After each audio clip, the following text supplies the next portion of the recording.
गणेश जी की कथा। एक नेत्रहीन बुढ़िया थी जिसका एक लड़का और लड़के की बहू थी।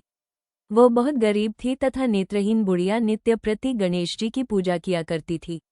भगवान गणेश साक्षात सन्मुख आकर कहते थे कि बुढ़िया माई तू जो चाहे सो मुझसे मांग ले। बुढ़िया कहती मुझे मांगना नहीं आता, सो कैसे और क्या मांगू।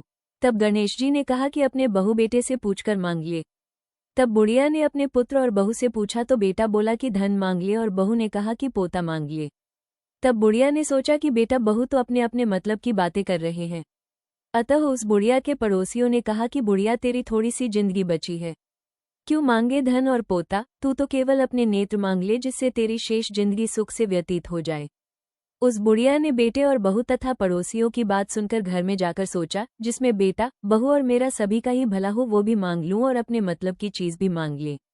जब दूसरे दिन श्री गणेश जी आए और बोले, बोल बुढ़िया माई क्या मांगती है, हमारा वचन है जो तू मांगेगी सो ही पाएगी।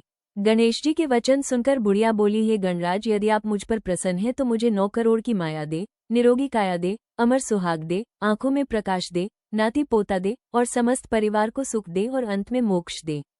बुढ़िया की बात सुनकर गणेश जी बोले, बुढ़िया माँ तूने तो मुझे ठग लिया है।